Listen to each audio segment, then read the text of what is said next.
Hi friends, అందరికీ నమస్తే. ఈరోజు ఉదయమే పొలం దగ్గరకు వచ్చేసాం. ఎందుకంటే ఈరోజు మన పొలంలో నాటు వేస్తున్నాం. మా నాన్న ఉదయమే 4 గంటలకు వచ్చేసాడు. ఎందుకంటే ట్రాక్టర్తో పొలాన్ని దున్నిపిస్తా అని చెప్పాడు. నేను మా అమ్మ కొద్ది లేట్ వచ్చాం.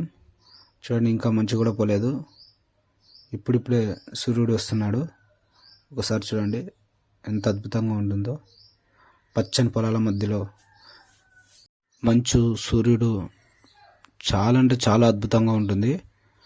ఇంకా ట్రాక్టర్ పనులు కూడా కాలేదు. మా నాన్న ట్రాక్టర్ పని మీదనే ఉన్నాడు ఉదయం నుంచి. చూడండి ఒకసారి, ఉదయం నుంచి అయిపోలేదు. ఇంకా ట్రాక్టర్ పనులు అయిపోవడానికి 3 గంటల టైం అయితే పట్టింది.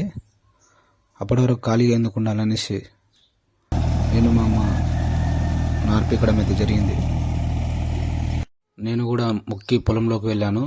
అప్పటి వరకే అమ్మ పొలంలో నారు పనులు అయితే మొదలుపెట్టింది.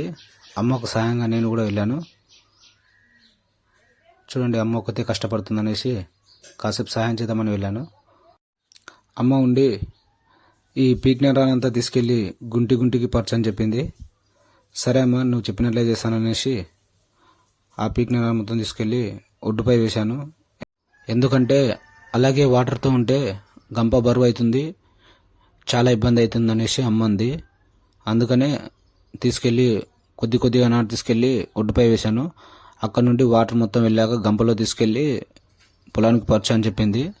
సరే అమ్మ అనేసి అది మొత్తం తీసుకెళ్ళి ఒడ్డుపై వేసి కాసేపు ఆగేసి మొత్తం గంపలో వేర్చుకొని గుంటికి అయితే పరచడం జరిగింది. అయితే ఇక్కడ 5 గుంటలు కాకుండా కింది గుంట్లకైతే వెళ్ళు, అక్కడ నుంచి అయితే సింపుల్గా అయిపోతుంది పని అనేసి అమ్మంది. కింది నుంచి నారు పరచుదామని నిర్ణయించుకున్నాను. ఆ గంప ఎత్తుకొని కింది వరకు వెళ్ళాను. ఆ కింది గుంట్లో వేసి తర్వాత పైకి మెల్లమెల్లగా పైకి వస్తామనిపించింది. అందుకని గంప ఎత్తుకొని ఆ ఒడ్లపోటు మెల్లగా నడుచుకుంటూ వెళ్ళిపోయాను. ఈ ఒడ్లపోటు నడుచుంటే చుక్కలు కానొచ్చాయి. ఎందుకంటే ఈ వర్షాకాలం కాబట్టి ఒడ్లు మొత్తం జారుతున్నాయి.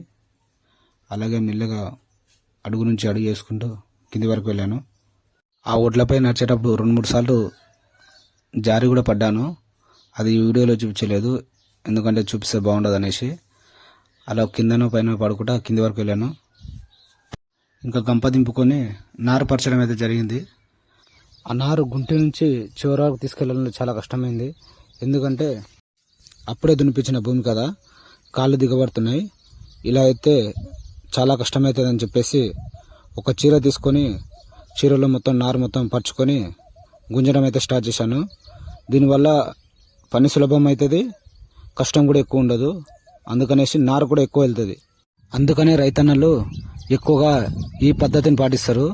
ఈ నాటు వేసే సమయంలో ఖచ్చితంగా చీర తీసుకొని చీరలో మనకు కావాల్సినంత నారు తీసుకొని అది ఏ గుంటికి వేయాలో ఆ గుంటి వరకు చీరను అలాగే గుంజుకుంటూ వెళ్ళి తీసుకెళ్ళి అక్కడ ఆపి గుంటికి ఎంత అవసరమో అంతగానో అందులో వేసి మిగతా మిగిలింది ఉంటే ఇంకో నెక్స్ట్ గుంటికి తీసుకొస్తారు. ఈ పద్ధతి వల్ల రైతన్నలు తొందరగా అలసిపోవడం అనేది జరగదు, నారు గుంజే పని కూడా తొందరగా అయిపోతుంది. అందుకని ఎక్కువగా ఇదే పద్ధతిని వాడతారు. ఇలా ఉంటే రోజుకు ఒక 4-5 ఎకరాలు కూడా పొలానికి నాటు వేయచ్చు. ఈ గుంజి నేను మొత్తం అన్ని దాంట్లోకి పరిచాను. ట్రాక్టర్ దున్నే పని కూడా అయిపోయింది. ఇంకా నాన్న ఎక్కడెక్కడ ఎత్తులున్నాయో అక్కడ సాఫ్ చేస్తున్నాడు. నేను కూడా ఈ నారు మొత్తం పరిచాక నాన్న దగ్గరకు వెళ్ళాలి. ఇది మొత్తం గుండె నిండా నారు పరిచాను. చూసారా, ఇంతకుముందు గంపలో తెచ్చిన దానికన్నా సులభంగా అవుతుంది. ఎందుకంటే గంపలో తెస్తే కొంచెం మాత్రమే వచ్చింది. అదే చీరతోనైతే దాదాపు ఒక గుంటి మొత్తం అవుతుంది. అదే ఫస్ట్ ఎందుకు తెలియదంటే నేను చీర తీసుకురాలేదు, గంపలు తెచ్చాను ఫస్ట్. తర్వాత వచ్చేటప్పుడు మా తమ్ముడు చీరలు తీసుకొని వచ్చాడు.